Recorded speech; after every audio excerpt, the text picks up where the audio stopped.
Hello दोस्तों, कैसे हो सभी। एक बार फिर से आप सभी का स्वागत है biochem RC sir YouTube channel के ऊपर। ठीक है, हम लोगों ने कोशिका टॉपिक स्टार्ट कर रखा है जो कि आरआरबी, एनटीपीसी, ग्रुप डी, पटवार एटसेट्रा जो भी वनडे एग्जाम होती है उन सभी के लिए है। कॉमन टॉपिक्स होते हैं, तो अगर उन एग्जाम में भी ये टॉपिक इंक्लूड है तो आप इनको जरूर देखना, एक बार जरूर आपको बेनिफिट मिलेगा। तो अपन लोगों ने जैसे कोशिकांगों के बारे में जाना, ठीक है, अपने 2 लेक्चर देखे थे कोशिकांगों के ऊपर, और आज अपन लोग कंप्लीट करते हैं सेल को, ठीक है ना। देन अपन लोग स्टार्ट करेंगे कोशिका विभाजन यानी कि सेल डिवीजन, सेल साइकिल वाला पोर्शन, ठीक है। तो वैसे तो आज से आईपीएल भी स्टार्ट हो गए, ठीक है, 7:30 से।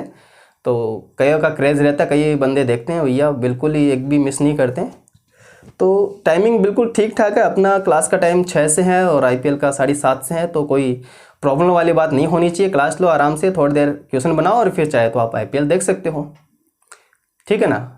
जो सारे दिन पढ़ाई करता है, सुबह से लेकर शाम तक अच्छे से क्लास लेता है, अच्छे से पढ़ाई करता है, और वही देखें।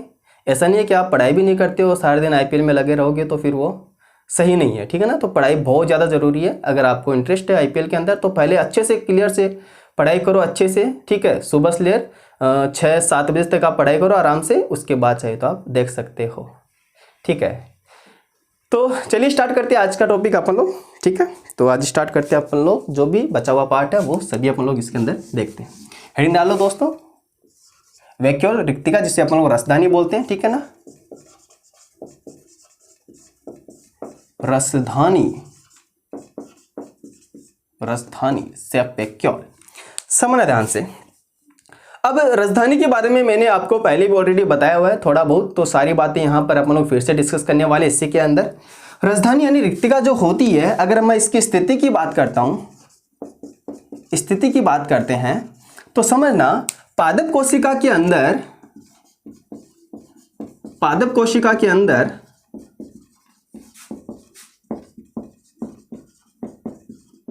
बड़ी होती है, पादप कोशिका के अंदर उपस्थित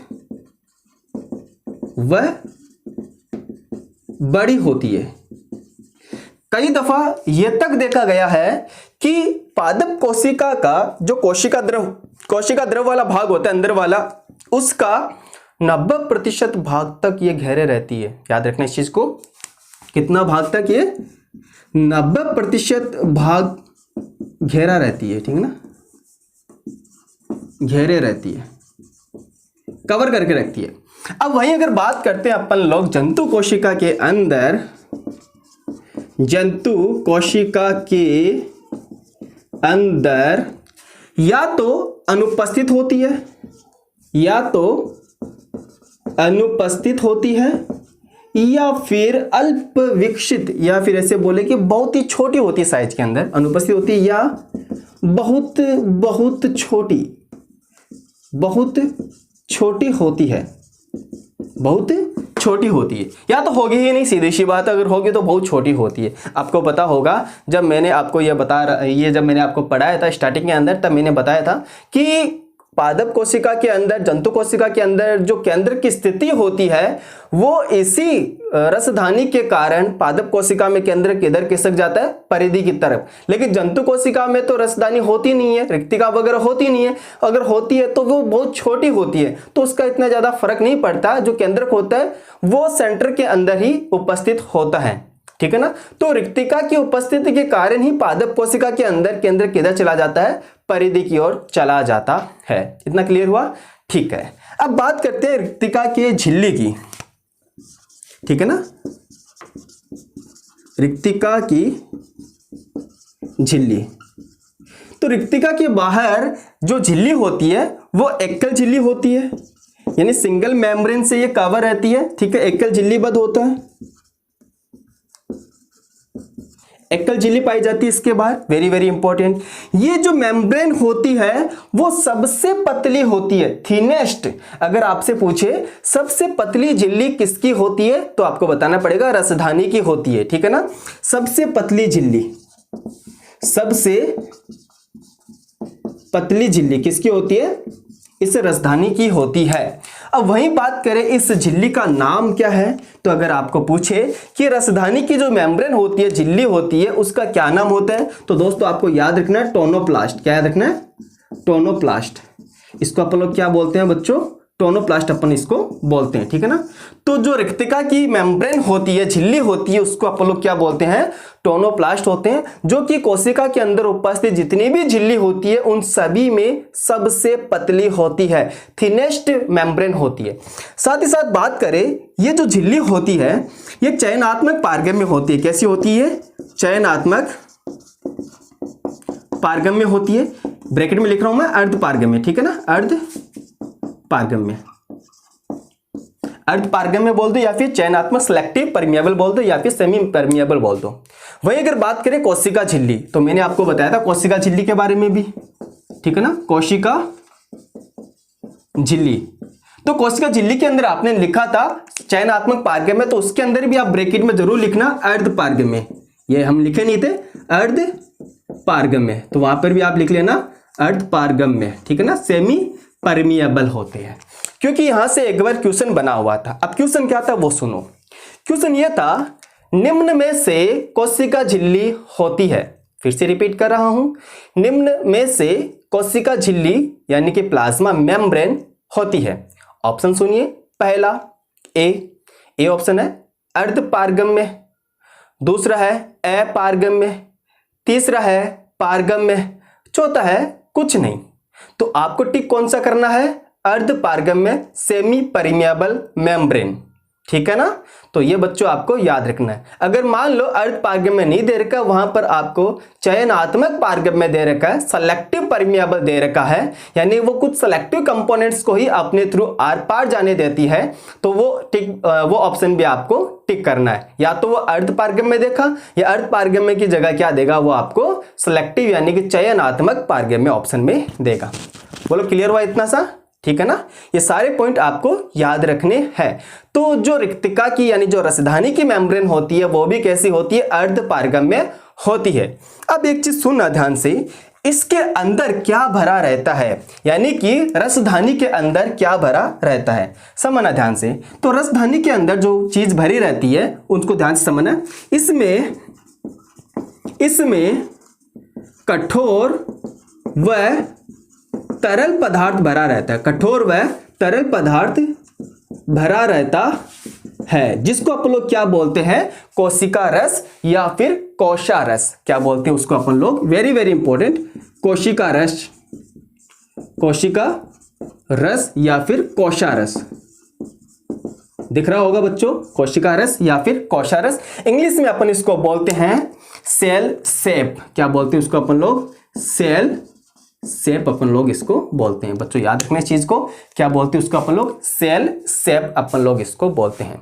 तो रिक्तिका के अंदर कौन सा रस होता है, कोशा रस भरा होता है, सेल सेप उसके अंदर भरा होता है। और ये जो कोशा रस होता है, कोशिका रस होता है, जिसको अपन लोग सेल सेप बोलते हैं, ये कैसा होता है बच्चों, याद रखना है इस चीज को, ये निर्जीव होता है। ये कैसा होता है, निर्जीव होता है, इंपॉर्टेंट लगा लेना इसको। ये कैसा होता है दोस्तों, निर्जीव होता है। कैसा है, निर्जीव है, सिंपल सी बात है।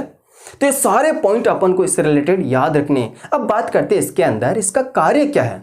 ये कोशा रस भरा होता है, क्या कार्य होता है इसका, जो कि निर्जीव होता है, ऑब्वियस सी बात है। समझना ध्यान से, पादप कोशिका के अंदर अगर अपन लोग बात करें, क्योंकि जंतु कोशिका में तो छोटी सी है और छोटी सी का जो रोल होता है मोस्टली वाटर बैलेंसिंग का, मान लो ऑस्मो रेगुलेशन यानी कि परासरणता को मेंटेन करने का काम करती है।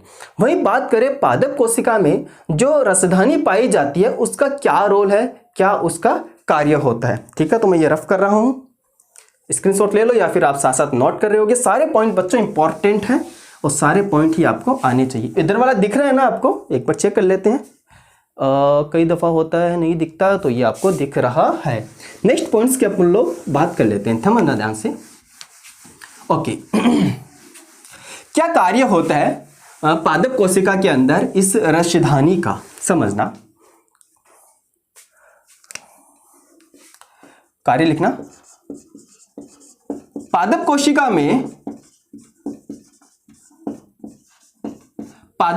में यानी कि प्लांट सेल के अंदर स्फीति, देखो स्फीति अपन लोग बोलते हैं टर्जिडिटी को बोलते हैं, क्या बोलते हैं, टर्जिडिटी। अगर आपने स्फीति दाब वगैरह पढ़ा होगा तो आपको थोड़ा बहुत आइडिया होगा। स्फीति व परासरणता को बनाए रखता है, तो को बनाए रखती है, ठीक है ना। ओके, स्फीति याद रखना, पादप कोशिका के अंदर स्फीति या फिर परासरणता को ये बनाए रखती है।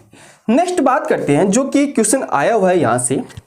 देखो, कुछ एक कोशिकीय जीव ऐसे होते हैं जिनके अंदर रसधानी मॉडिफाई हो जाती है, ठीक है ना, रूपांतरित हो जाती है और वहां पर कुछ और ही कार्य करना स्टार्ट कर देती है। तो अगर आपको पूछे कि अमीबा जो कि एक कोशिकीय जीव होता है, अमीबा के अंदर रसधानी का क्या रोल होता है, ठीक है ना, अमीबा के अंदर इस रसधानी का क्या रोल होता है और उसको अपन लोग क्या बोलते हैं। तो यहां से एक भी क्वेश्चन बनता है, किसी ने मुझे पूछा था, मतलब याद नहीं आ रहा किसने क्वेश्चन किया था कि अमीबा के अंदर उत्सर्जी अंग क्या होते हैं, ठीक है ना, एक्सक्रेटरी ऑर्गन क्या होते हैं। तो दोस्तों आपको याद रखना है,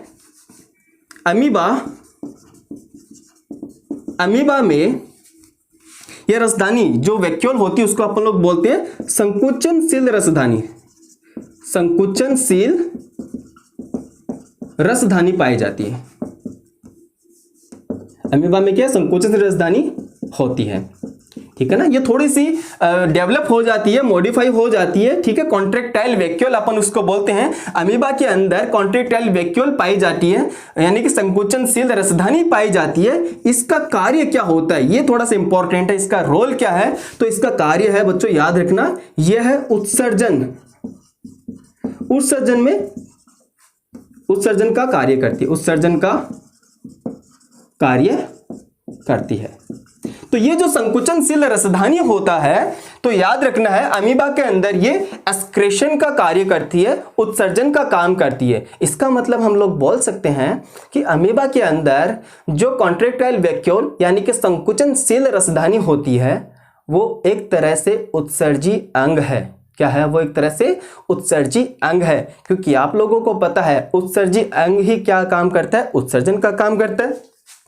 तो ये जो संकुचनशील रसधानी है ये क्या है? उत्सर्जी अंग है। बच्चों याद रखना, उत्सर्जी अंग है।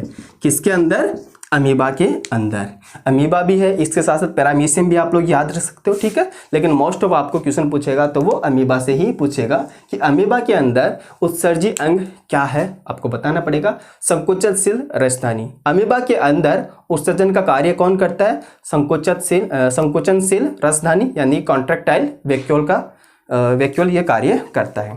तो दोस्तों ये छोटे छोटे पॉइंट है जहां से सिंपल क्वेश्चंस बनते हैं, और अगर अपन को ये नहीं आता है तो अपने लिए भी ये बहुत टफ हो जाते हैं, आउट ऑफ सिलेबस लगने लग जाता है। लेकिन आपको ये सारे पॉइंट याद रखने हैं, ठीक है ना। एक सीक्वेंस वाइज आपको माइंड के अंदर इनको सेट रखना है। तो ये रसधानी के बारे में अपन ने कंप्लीट बातें कर ली है, वैक्यूल्स के बारे में अपने कंप्लीट बातें कर ली है। तो जो इंपॉर्टेंट पॉइंट था अपन को ये वाला ध्यान रखना है। साथ ही साथ जो टोनोप्लास्ट वाला था ना, इसकी मेम्ब्रेन को क्या बोलते हैं अपन लोग? टोनोप्लास्ट बोलते हैं। इसके अंदर जो फ्लूइड भरा होता है, जो सॉलिड पार्टिकल्स भरे होते हैं, वो निर्जीव होते हैं। कैसे होते हैं? वो निर्जीव होते हैं। तो इतना पॉइंट आपको क्लियर हो गया होगा, ठीक है ना। ओके, इसके बाद सीलिया फ्लैजिला भी आते हैं, तो इतना ज़्यादा डीप नहीं जाएंगे, मैं आपको बता देता हूँ नॉर्मल सी। सीलिया जो होते हैं वो नंबर में ज़्यादा होते हैं, ठीक है। फ्लैजिला जो होता है नंबर में कम होता है, यानी कि 1-2 मान लो आप। सीलिया का जो काम होता है वो चट्टानों के चिपकने या फिर पोषक पदार्थों के चिपकने का काम करता है, ठीक है ना, सीलिया। फ्लैजिला आपको पता है लोकोमोटरी ऑर्गन होता है, गमन में सहायक होता है, ठीक है। फ्लैजिला क्या करता है? लोकोमोटरी ऑर्गन होता है और गमन में सहायता करता है। तो नॉर्मली सीलिया फ्लैजिला के अंदर आपको इतना ही याद रखना है, सीलिया और फ्लैजिला के बाहर जो मेम्ब्रेन होती है वो कोशिका झिल्ली ही होती है, ठीक है ना। क्या होती है? वो कोशिका झिल्ली ही होती है। और आपको पता है कोशिका झिल्ली सिंगल है, तो ये भी क्या बनाते हैं? इनके बाहर भी सिंगल मेम्ब्रेन होते हैं। क्या होते हैं? इनके बाहर सिंगल मेम्ब्रेन होते हैं। अगर आपको याद आ रहा होगा तो अपने मेम्ब्रेन के प्रेजेंस के आधार पर इनको क्लासिफाई किया था, ठीक है, अलग अलग किया था। एक तरफ लिखा था मेम्ब्रेनलेस, यानी ऐसे कोशिकांग जिनके बाहर किसी भी प्रकार की झिल्ली नहीं पाई जाती। बीच में अपने लिखा था सिंगल मेम्ब्रेन, यानी ऐसे कोशिकांग जिनके बाहर केवल और केवल एकल झिल्ली पाई जाती है। तो अगर याद हो तो हमने उनके अंदर सीलिया फ्लैजिला को भी लिखा था। अगर पूछे कि वो एकल झिल्ली कौन सी है, तो दोस्तों आपको बतानी पड़ेगी कोशिका झिल्ली पाई जाती है सीलिया और फ्लैजिला के बाहर। तो हम लोग नोट नहीं करेंगे, नॉर्मल सी बात है। अगर आपको इतना कुछ है नहीं, दे भी नहीं रखा, तो अगर आप एक्स्ट्रा ध्यान में रखना चाहे तो आप ये सब अच्छे से सुन सकते हैं इन चीज़ों को। अगर नोट करना चाहे तो आप इनको भी नोट कर लेना एक बार। नेक्स्ट अपन लोग बात करते हैं जो कि सबसे ही मेजर पार्ट होता है, सबसे इंपॉर्टेंट पार्ट होता है कोशिका का, जिसका नाम है न्यूक्लियस। क्या नाम है? न्यूक्लियस न्यूक्लियस न्यूक्लियस यानी कि केंद्रक। क्या नाम है दोस्तों? तो केंद्रक। नेक्स्ट आप लोग हेडिंग लगाइए इसके अंदर, न्यूक्लियस यानी कि केंद्रक की हेडिंग लगाओ। नेक्स्ट हेडिंग क्या लगाओगे आप? केंद्रक।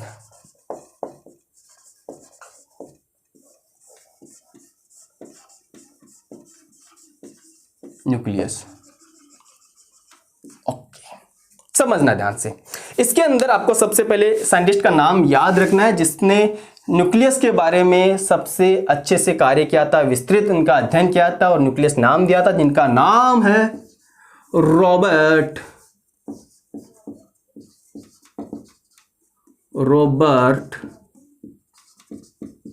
ब्राउन। रॉबर्ट हुक ने तो कोशिका की खोज की थी जो कि मृत कोशिका थी, और रॉबर्ट ब्राउन ने केंद्रक के बारे में विस्तृत जानकारी दी और केंद्रक नाम दिया था। किसने? रॉबर्ट ब्राउन ने। तो क्लियर हुआ? सन 1831। अगर आपको ईयर भी याद रखना हो तो आप रख लेना। उसके बाद अपन लोग बात करते हैं केंद्रक की। तो केंद्रक जो होता है उसके अदर नाम की बात कर लेते हैं, ठीक है ना? अदर नेम, इनके अलग नाम की बात कर लेते हैं। केंद्रक को अपन लोग बोलते हैं head of cell. Head of cell. केंद्रक काम करना बंद किया मतलब कोशिका भी काम करना बंद।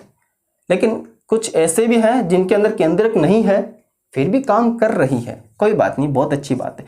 देन अपन लोग इसको बोलते हैं कंट्रोल रूम। कंट्रोल रूम, ठीक है ना? कोशिका का कंट्रोल रूम। इसको अपन लोग बोलते हैं डायरेक्टर ऑफ सेल। क्या बोलते हैं इसको अपन लोग? Director of cell. क्या बोलते हैं इसको अपन लोग? Director of cell. कोशिका का सबसे बड़ा घटक, ठीक है ना? तो इसको अपन लोग बोलते हैं सबसे बड़ा घटक, ठीक है? याद रखना, largest component of this cell, ठीक है ना? Largest component of the cell. कोशिका का सबसे बड़ा घटक क्या होता है? तो केंद्रक होता है। आपको यह सब याद रखना है, सिंपल सी बात है। तो ये सारे जो अदर नेम होते हैं ये सारे नाम अपन को इसके लिए याद रखने हैं। क्लियर हो गया इतना? ओके, इसको रफ कर दे, समझना ध्यान से। सारे नाम दोस्तों आप लोगों को याद रखने हैं। It is very very important. Master organ भी अपन इसी को बोलते हैं, कोशिका को, ठीक है ना? ठीक है। नेक्स्ट अपन लोग बात कर लेते हैं इसके वितरण की। वितरण यानी कि कहां कहां होता है और कहां पर ये नहीं होता है। तो जब अपन इसके वितरण की बात करते हैं तो सबसे पहले अपने माइंड में यही चीज आता है, परिपक्व आरबीसी। अगर आपने बहुत बार क्वेश्चन सॉल्व किया होंगे तो बहुत बार ये क्वेश्चन रिपीट हुआ होता है कि परिपक्व आरबीसी में केंद्रक नहीं होता, परिपक्व आरबीसी में केंद्रक नहीं पाया जाता है। ठीक है, कोई बात नहीं। तो वितरण की बात करते हैं तो समझना ध्यान से। परिपक्व आरबीसी वह पादप की यानी प्लांट की चालनी नलिका, सीव ट्यूब, ठीक है ना? चालनी नलिका को छोड़कर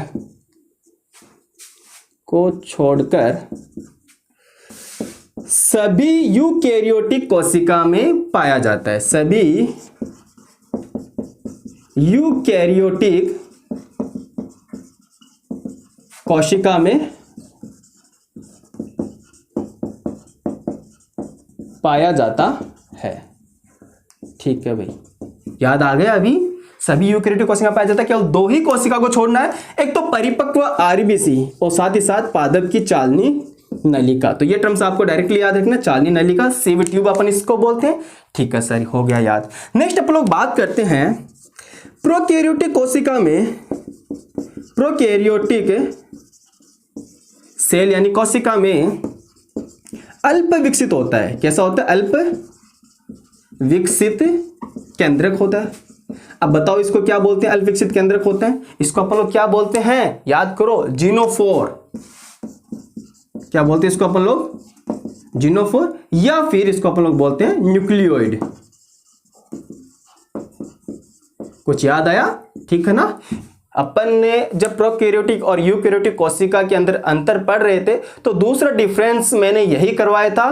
प्रोकैरियोटिक कोशिका के अंदर ना तो केंद्रिका होती है ना केंद्रक झिल्ली होती है, डीएनए की मात्रा भी कम होती है। तो इस प्रकार के अल्प विकसित केंद्रक को अपन लोग क्या बोलते हैं, जीनोफोर या फिर न्यूक्लियोइड बोलते हैं। वहीं अगर बात करें यूकैरियोटिक कोशिका के अंदर, तो यूकैरियोटिक कोशिका में तो सारे घटक होते हैं केंद्रक के, सिंपल सी बात है, सारे भाग होते हैं केंद्रक के, इसीलिए अपन इसको क्या बोलते हैं, वेल डिफाइंड न्यूक्लियस बोलते हैं, सुविकसित केंद्रक अपन इसको बोलते हैं।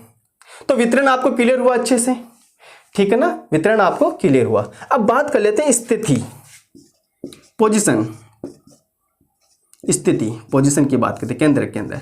तो पादप के अंदर, प्लांट्स के अंदर पादप में केंद्रक किधर होता है, परिधि की ओर, परिधि की ओर, ठीक है, समझना ध्यान से।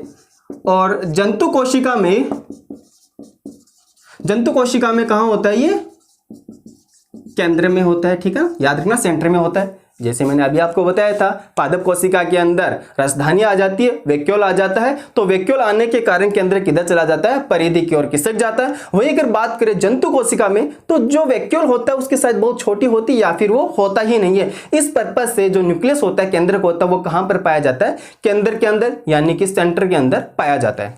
क्लियर हो गया, ओके। तो ये भी पॉइंट अपन को याद रखना है डायरेक्टली, ठीक है भाई। अब बात करते हैं केंद्रक के भाग, रफ करते हैं इसको, ठीक है। बात करते हैं अपन लोग केंद्रक के भाग। कितने भाग होते हैं केंद्रक के, दोस्तों याद रखना, केंद्रक के 4 भाग होते हैं। कितने पार्ट होते हैं केंद्रक के, 4 भाग होते हैं, ओके। चलिए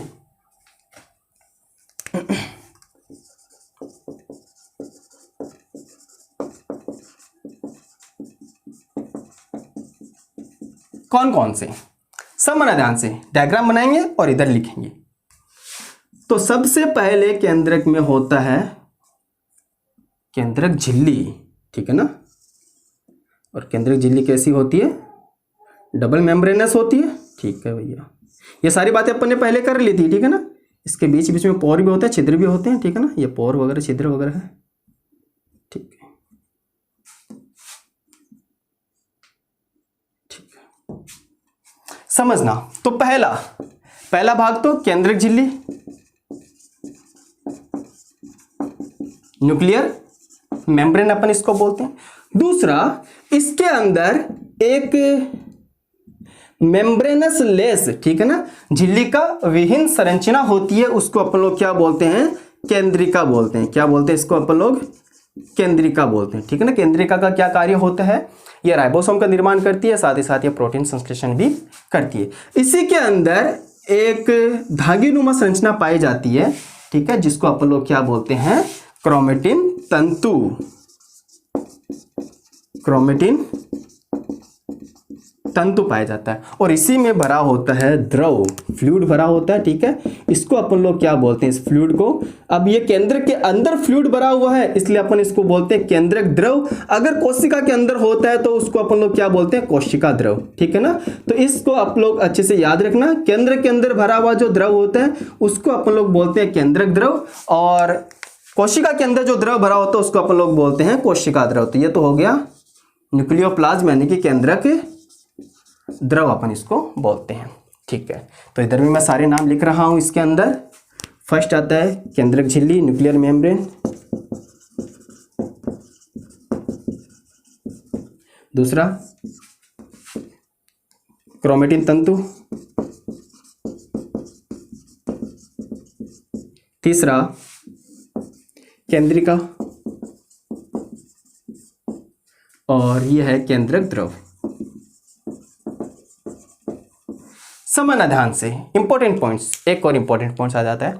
केंद्रक झिल्ली जो अपन को नजर आ रही है, इसके बाहर, केंद्रक झिल्ली के बाहर कुछ दानेदार संरचनाएं पाई जाती है। केंद्रक झिल्ली के बाहर, केंद्रक झिल्ली के ऊपर, सॉरी, केंद्रक झिल्ली के ऊपर कुछ दानेदार संरचना पाई जाती है, जिसको अपन लोग क्या बोलते हैं, राइबोसोम बोलते हैं। क्या बोलते हैं इसको अपन लोग, राइबोसोम बोलते हैं। अब क्वेश्चन आता है कौन से टाइप का राइबोसोम केंद्रक की झिल्ली पर पाए जाते हैं, तो बच्चों याद रखना ये 80S टाइप के राइबोसोम होते हैं जो केंद्रक झिल्ली पर पाए जाते हैं। तो ये भी आप यहां पर नोट कर लेना, ठीक है। केंद्रक झिल्ली पर केंद्रक झिल्ली पर SCS प्रकार के राइबोसोम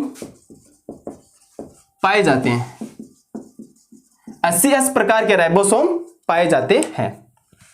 क्लियर हुआ इतना? तो केंद्रक झिल्ली के ऊपर ATS टाइप के राइबोसोम पाए जाते हैं और केंद्रक झिल्ली के ऊपर ही आपको पता जो एंडोप्लाज्मिक रेटिकुलम होती है वो यहाँ पर चिपकी रहती है केंद्रक झिल्ली के ऊपर, ठीक है। अंतःप्रद्रवी जालिका भी यहाँ पर चिपकी रहती है केंद्रक झिल्ली के ऊपर।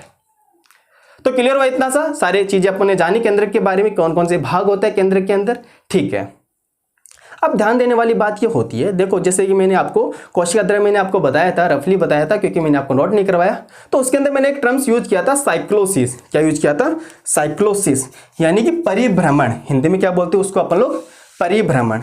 तो कोशिका द्रव में तो साइक्लोसिस होता है, लेकिन केंद्रक द्रव के अंदर किसी भी प्रकार का साइक्लोसिस नहीं होता, परिभ्रमण नहीं होता है। जैसे कि मान लो सपोज करना ये है इतनी बड़ी कोशिका, ये क्या है? इतनी बड़ी कोशिका है। सपोज करना ये है इतनी बड़ी कोशिका, ये कोशिका है, ठीक है। और ये है कोशिका भित्ति, ठीक है। ये है कोशिका भित्ति यानी कि पादप कोशिका की बात कर रहे हैं, सिंपल सी बात है। ये कोशिका झिल्ली है, ये कोशिका भित्ति है। इसके अंदर भरा हुआ है कोशिका द्रव, ठीक है। क्या भरा हुआ है इसके अंदर दोस्तों? कोशिका द्रव। सपोज करना, समझना। और बीच में तो नहीं लेंगे क्योंकि एक पादप कोशिका है। सपोज करना ये साइड के अंदर ही है और यहाँ पर बहुत बड़ी क्या है? ये है बहुत बड़ी रिक्तिका मान लो, ठीक है। समझ में आ रहा है थोड़ा सा? ओके। अब इसके अंदर जो कोशिका द्रव भरा होता है, इसके अंदर क्या है? ये कोशिका द्रव। तो कोशिका द्रव जो होता है वो घूमता रहता है इसके अंदर के चारों तरफ। क्या करता है? ये घूमता रहता है, परिभ्रमण करता रहता है। तो कोशिका द्रव इस कोशिका के अंदर यानी केंद्र के चारों तरफ परिभ्रमण करता रहता है। इसी चीज को अपन लोग क्या बोलते हैं? साइक्लोसिस बोलते हैं। क्या बोलते हैं इसको अपन लोग? साइक्लोसिस बोलते हैं, या फिर परिभ्रमण, या फिर अपन इसको क्या बोलते हैं? परिभ्रमण बोलते हैं। लेकिन ये जो साइक्लोसिस की प्रोसेस होती है वो इस कोशिका द्रव में ही होती है। केंद्रक द्रव में किसी भी प्रकार की साइक्लोसिस की प्रोसेस नहीं होती है। तो केंद्रक द्रव में परिभ्रमण यानी साइक्लोसिस अनुपस्थित होता है, साइक्लोसिस एब्सेंट होता है। सिंपल सी बात है, बस ये एक्स्ट्रा पॉइंट है जो आपको याद रखने हैं, ठीक है। और इसको रफ करते हैं अभी, क्योंकि आपको समझ में तो आ गया होगा थोड़ा सा। अगर आप इसको इमेजिन करोगे तो कंप्लीट आपको सामने कोशिका होगी, ठीक है ना। रफ कर दे इसको, ठीक है।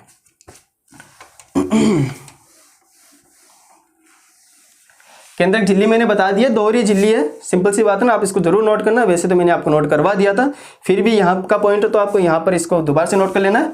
केंद्रक झिल्ली कैसे होती है? दोहरा आवरण होता है। याद रखना दोस्तों, केंद्रक झिल्ली कैसी होती है? दोहरा आवरण होता है। और केंद्रक झिल्ली की बाहरी सतह पर SCS प्रकार के राइबोसोम चिपके रहते हैं और साथ ही साथ एंडोप्लाज्मिक रेटिकुलम यानी कि अंतःप्रद्रवी जालिका भी उपस्थित होती है। अब बात करते हैं दोस्तों केंद्रिका। क्या? केंद्रिका। केंद्रिका की बात कर लेते हैं अपन लोग, केंद्रिका की, ठीक है। किसकी बात करते हैं? केंद्रिका यानी कि न्यूक्लियोलस। केंद्रिका यानी कि न्यूक्लियोलस। अब इसमें अपन को क्या क्या बातें ध्यान में रखनी है, क्या क्या पॉइंट्स अपन को याद रखने हैं। सबसे पहले साइंटिस्ट का नाम जिन्होंने केंद्रिका को खोजा था उनका नाम था फोंटाना।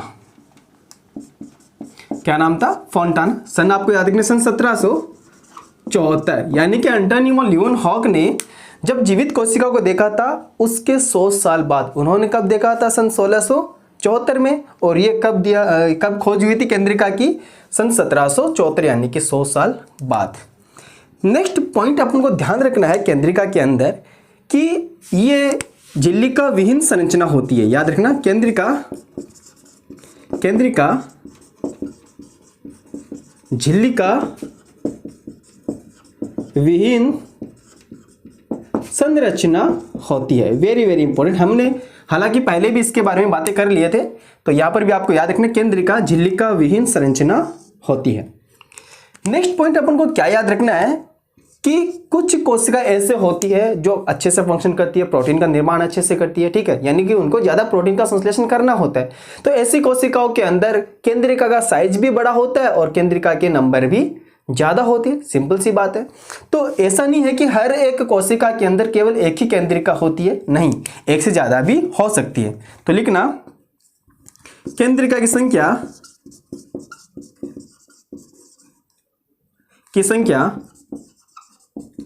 एक या एक से अधिक हो सकती है।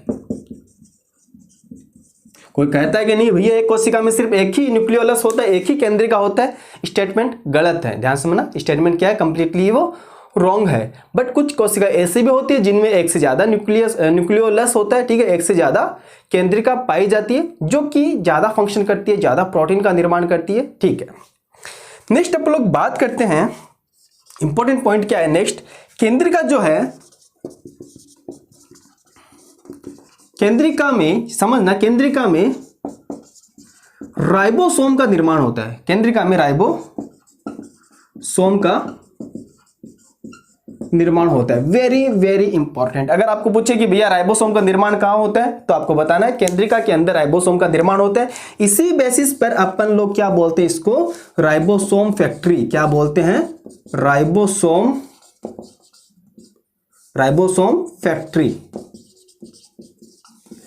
फैक्ट्री। खुद राइबोसोम क्या है, प्रोटीन फैक्ट्री है, ठीक है ना। खुद राइबोसोम क्या है, प्रोटीन फैक्ट्री है, यानी कि राइबोसोम प्रोटीन का संश्लेषण करता है। वही अगर बात करें राइबोसोम का निर्माण कौन करता है, तो केंद्रिका के अंदर होता है। इसी बेसिस पे अपन लोग क्या बोलते हैं, केंद्रिका को राइबोसोम फैक्ट्री। और अगर बात करें, अगर आपसे पूछा जाए कि आरएनए का संश्लेषण कहां होता है, वेरी वेरी इंपॉर्टेंट समझना, आरएनए का निर्माण यानी कि संश्लेषण कहां होता है, तो आपको बताना पड़ेगा ये भी केंद्रिका में होता है। वेरी वेरी इंपॉर्टेंट बच्चों, केंद्रिका में होता है। तो आरएनए का संश्लेषण कहां होता है, केंद्रिका में होता है। राइबोसोम का निर्माण कहां होता है, केंद्रिका में होता है। इसी बेसिस पे अपन इसको राइबोसोम फैक्ट्री भी बोलते हैं। इसी बेसिस पर अपन इसको क्या बोलते हैं दोस्तों, राइबोसोम फैक्ट्री भी बोलते हैं। बोलो क्लियर हुआ। फोंटाना साइंटिस्ट का नाम अपन को याद रखना, 1774 ये सन अपन को याद रखनी है। केंद्रिका जो होती है वो झिल्लिका विहीन संरचना होती है, किसी भी प्रकार की इसके बाहर मेम्ब्रेन नहीं होती है। दोस्तों ये सारे पॉइंट एग्जाम के पॉइंट ऑफ व्यू से इंपॉर्टेंट है और इन्हीं पॉइंट से नॉर्मली क्वेश्चन बनता है। जैसे आरएनए का संश्लेषण कहाँ होता है, केंद्रिका में। राइबोसोम का निर्माण कहाँ होता है, केंद्रिका में। खोज किसने की थी, फोंटाना साइंटिस्ट ने की थी। क्या इसके बाहर झिल्ली होती है, बिल्कुल नहीं होती है। तो झिल्लिका विहीन संरचना होती है, झिल्लिका विहीन कोशिकांग होती है। सिंपल पॉइंट अपन को ये याद रखने हैं। बोलो क्लियर हुआ केंद्रिका के बारे में, ठीक है ना। ओके, तो केंद्रिका के लिए आपका जो भी डाउट था वो कंप्लीट क्लियर हो गया होगा, ठीक है। सिंपल सी बात है। अब करते हैं इसको रफ। अब स्टार्ट करेंगे अपन लोग इसके अंदर गुणसूत्र यानी कि क्रोमोसोम। आपको पता है हमारी एक सेल के अंदर, एक कोशिका के अंदर नॉर्मली कितने गुणसूत्र होते हैं, 46 गुणसूत्र होते हैं, 46 क्रोमोसोम होते हैं। सभी में नहीं होता है, 2 कोशिका को छोड़कर जो कि युग्मक होते हैं जिनको गैमेट बोलते हैं। मेल के अंदर तो बनता है स्पर्म एंड फीमेल के अंदर होता है वो ओवम, ठीक है ना। स्पर्म एंड ओवम के अंदर 23 गुणसूत्र होते हैं, ठीक है। ये हैप्लॉइड होते हैं, अगुणित होते हैं, सिंपल सी बात है। तो नेक्स्ट आप लोग हेडिंग डालिए, क्या, गुणसूत्र यानी कि क्रोमोसोम। गुणसूत्र यानी कि क्रोमोसोम, ठीक है। तो समझना ध्यान से, हेडिंग डालो आप गुणसूत्र। क्या, गुणसूत्र यानी कि क्रोमोसोम बोलते हैं, ठीक है। गुणसूत्र यानी क्रोमोसोम बोलते हैं। समझना, गुणसूत्र का जो विस्तृत अध्ययन है वो किसने किया था, स्ट्रासबर्गर ने किया था, ठीक है ना। किसने किया था, स्ट्रासबर्गर ने किया था। और गुणसूत्र जो नाम है वो किसने दिया था, तो नाम का याद रखना, वाल्डेयर ने इसका नाम दिया था। वाल्डेयर ने इसका नाम दिया था। और सबसे ज्यादा अध्ययन गुणसूत्र के ऊपर किसने किया था दोस्तों, स्ट्रासबर्गर ने किया था। तो ये पॉइंट अपन को याद रखना है। अब नेक्स्ट अपन लोग बात करते हैं, मनुष्य शरीर के अंदर एक कोशिका में कितने गुणसूत्र होते हैं, 46 यानी कि 23 जोड़ी, ठीक है। 23 पेयर्स होते हैं, जिनके अंदर से, जिसमें से 44 यानी 44 गुणसूत्र जो होते हैं उनको अपन लोग क्या बोलते हैं, सोमेटिक क्रोमोसोम यानी कि कायिक गुणसूत्र बोलते हैं। क्या बोलते हैं, कायिक गुणसूत्र बोलते हैं। वही अगर बात करें दो क्रोमोसोम, या तो हो सकता है वो XX या फिर हो सकता है वो XY, इनको अपन लोग क्या बोलते हैं, इनको अपन लोग सेक्स क्रोमोसोम बोलते हैं, यानी कि लिंग गुणसूत्र बोलते हैं। ठीक है, सिंपल सी बात है। 46, हालांकि आपको याद रखना है शुक्राणु व अंडाणु में कितने होते हैं, ये 23 होते हैं। याद रखना, हैप्लॉइड होते हैं, आपको पता है अगुणित होते हैं, तो इसके अंदर इससे आधा गुणसूत्र हो जाता है। वापस से फ्यूज करते हैं, युग्मनज बनाते हैं, जिसमें वापस से 23 गुणसूत्र आ जाते हैं। क्लियर हो गया इतना सा? तो नॉर्मल सी बात है गुणसूत्र को लेकर। ओके, अब अपन लोग पढ़ेंगे गुणसूत्र की स्ट्रक्चर, संरचना के बारे में जानेंगे। ठीक है, तो अपन लोग आप देखेंगे इसके अंदर क्रोमोसोम की स्ट्रक्चर यानी कि इसकी संरचना के बारे में जानेंगे कि भैया क्रोमोसोम के कौन कौन से पार्ट होते हैं, कौन कौन से भाग होते हैं। समझना ध्यान से।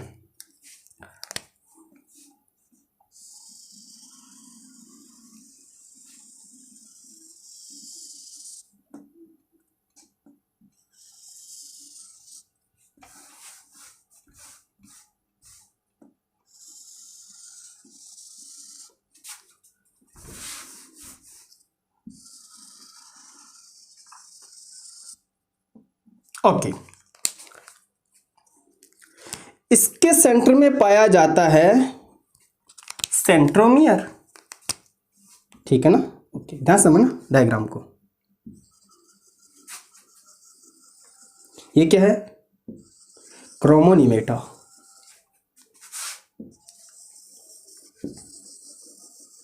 ठीक है, इनके ऊपर डॉट डॉट स्ट्रक्चर है, क्रोमेट। ओके, क्लियर हो गया इतना सा? समझना ध्यान से। इसमें कुछ मैट्रिक्स वगैरह भरा होता है। ठीक है, फ्लूइड वगैरह भरा होता है, इसको अपन लोग क्या बोलते हैं, मैट्रिक्स बोलते हैं। ओके, इसके कौन कौन से भाग होते हैं समझना। इसके बाहर जो होता है उसको अपन लोग क्या बोलते हैं, पेलिकल बोलते हैं। क्या बोलते हैं उसको अपन लोग? पेलिकल बोलते हैं। यहां पर जो संकोचन अपन को देखने को मिल रहा है इसको अपन लोग बोलते हैं प्राथमिक संकोचन, प्राइमरी कॉन्ट्रैक्शन। प्राथमिक संकुचन। आपको ये जो रेड वाली दिख रही है ना, रेड वाला, इसको अपन लोग क्या बोलते हैं, सेंट्रोमियर। ठीक है, सेंटर वाले को अपन लोग क्या बोलते हैं, इसको अपन लोग सेंट्रोमियर। अब इसमें आपको दो बटन लाइक स्ट्रक्चर देखने को मिल रही है। देखो सेंटर में, देखो एक तो ये रही, एक बटन लाइक स्ट्रक्चर ये रही। ठीक है ना? तो दो बटन लाइक स्ट्रक्चर देखने को मिल रही है। इनको अपन लोग बोलते हैं काइनेटोकोर। क्या बोलते हैं इनको अपन लोग? काइनेटोकोर बोलते हैं। ठीक है, क्या बोलते हैं दोस्तों इनको अपन लोग? काइनेटोकोर। और ये जो फ्लूइड भरा रहता है, इसके अंदर जो द्रव भरा रहता है, इसको अपन लोग क्या बोलते हैं? मैट्रिक्स बोलते हैं। क्या बोलते हैं इसको अपन लोग? मैट्रिक्स अपन इसको बोलते हैं। सिंपल सी बात है। ये जो सेकंड वाला अपन को कॉन्ट्रैक्शन नजर आ रहा है उसको अपन लोग बोलते हैं द्वितीय संकुचन। द्वितीय संकुचन। द्वितीय संकुचन के पास में ये जो फुला हुआ भाग नजर आता है इसको अपन लोग बोलते हैं सैटेलाइट। क्या बोलते हैं इसको अपन लोग? सैटेलाइट। और सैटेलाइट के ऊपर प्रेजेंट होता है VNTR, variable number of tendency repeat अपन इसको बोलते हैं। इसके जो टर्मिनल वाले पार्ट होते हैं, इसके जो एंड वाले पार्ट होते हैं उसको अपन लोग क्या बोलते हैं? टीलोमियर। क्या बोलते हैं उसको अपन लोग? टीलोमियर बोलते हैं दोस्तों, याद रखना। क्या बोलते हैं इसको अपन लोग? टीलोमियर बोलते हैं। इनको अपन लोग बोलते हैं क्रोमोनिमेटा।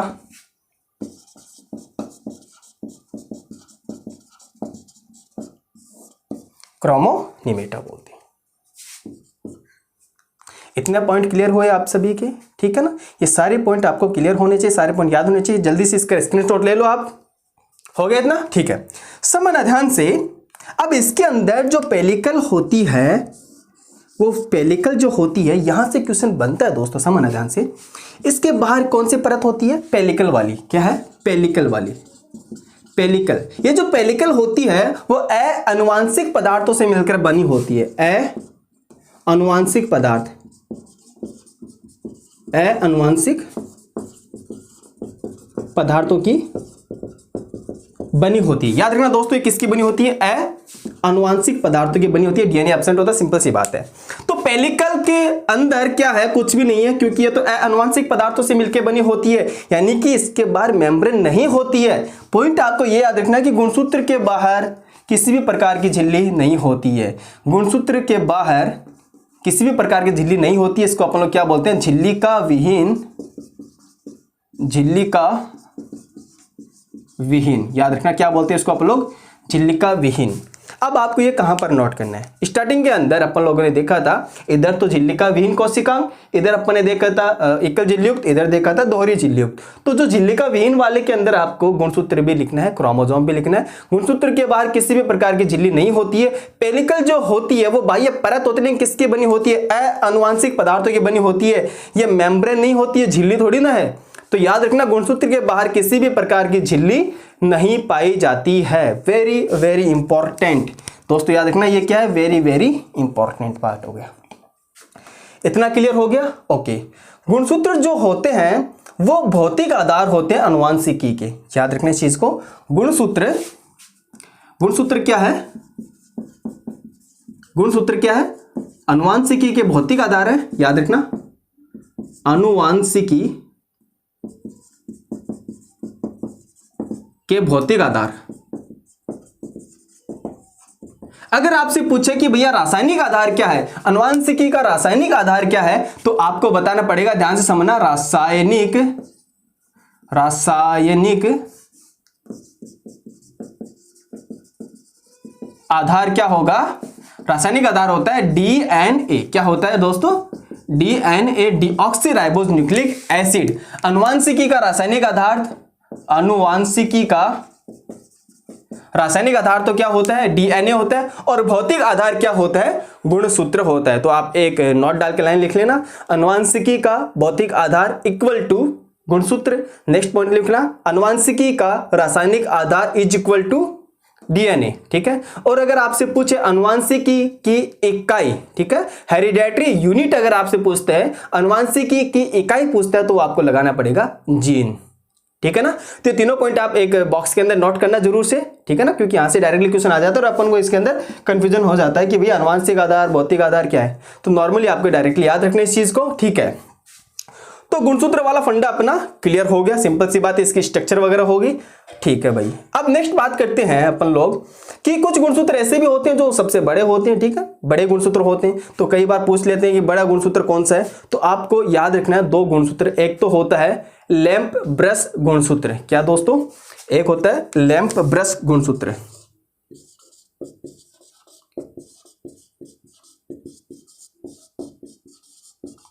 लैंप ब्रश गुणसूत्र, और दूसरा आपको याद रखना है लाहरीय गुणसूत्र,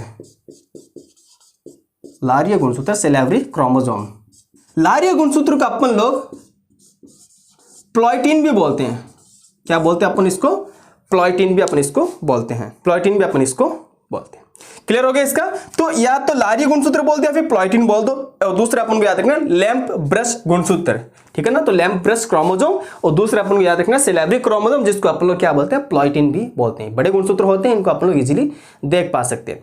गुणसूत्र अपने अगर शरीर की बात करें, अपने बॉडी की बात करें, तो अपने बॉडी के अंदर डीएनए की जो लंबाई होती है वो कितनी होती है। अगर क्वेश्चन आता है कि अपने शरीर यानी मनुष्य शरीर के अंदर उपस्थित कोशिका के अंदर डीएनए की लंबाई कितनी होती है, तो याद रखना 2.2 मीटर। याद रखना क्या दोस्तों, 2.2 मीटर डीएनए की लंबाई होती है। 2.2 मीटर डीएनए की लंबाई होती है। कई किताबों में 2 मीटर दे रखा है, लेकिन एग्जैक्ट डाटा अगर आपको पढ़ना हो तो 2.2 मीटर ही होती है।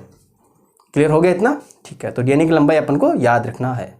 तो ये नॉर्मल सी बातें होगी। केंद्रक के बारे में अपन ने जाना, रसधानिया निर्वैक्यूल के बारे में अपन ने जाना, ठीक है, केंद्रिका के बारे में जाना, गुणसूत्र के बारे में जाना। देखो सेंट्रोमियर के आधार पर भी गुणसूत्र 4 प्रकार के होते हैं, लेकिन अपन इतना डीप नहीं जाएंगे, अपने सिलेबस में इतना ही है, तो अपन लोग इसी को कवर करते हैं। ठीक है ना। तो ये अपना जो कोशिका वाला सेक्शन था वो हो गया कंप्लीट 5 वीडियो के अंदर। ठीक है ना, यानी 5 क्लास के अंदर कंप्लीट कोशिका हो गई है। अब बच रहा है कोशिका विभाजन। तो कोशिका विभाजन मेरे ख्याल से एक लेक्चर में हो जाना चाहिए, 1 या 2 लेक्चर देखते हैं। ठीक है, तो कल अपन स्टार्ट करेंगे कोशिका विभाजन। ठीक है ना, तो उसके बाद अपन लोग क्वेश्चंस प्रैक्टिस करेंगे, अच्छे अच्छे क्वेश्चंस लेके आएंगे, प्रीवियस ईयर्स के भी क्वेश्चन लाएंगे, और जो नए क्वेश्चंस होते हैं वो भी अपन लोग इसके अंदर इंक्लूड करेंगे। तो क्वेश्चन वाला सेक्शन बहुत ज़्यादा इंपॉर्टेंट हो जाता है। इतना क्लियर हुआ। तो नॉर्मली ये सारी बातें आपको याद होनी चाहिए कोशिका के लिए। तो आपने जो अभी तक नोट्स लिखे हैं ना, इस वीडियो को देखने के बाद एक बार स्टार्टिंग से लेकर लास्ट तक कंप्लीट नोट्स का एक बार रिवीजन कर देना। आधा या पौन घंटे के अंदर कंप्लीट रिवीजन हो जाएगा आसानी से, ठीक है, ताकि आपके जो कॉन्सेप्ट होते हैं वो एकदम से टाइट हो जाए, एकदम से आपको याद रहे, भूले नहीं, कंफ्यूज ना हो, है ना। तो ये सारी चीजें आपको करनी ही है। तो मिलते हैं फिर कल इवनिंग 6 o'clock, ठीक है, यानी कि सेल डिवीजन या सेल साइकिल जिसको अपन लोग बोलते हैं, वो टॉपिक अपन लोग कल स्टार्ट करेंगे। तब तक के लिए thank you so much, bye bye, take care, Tata.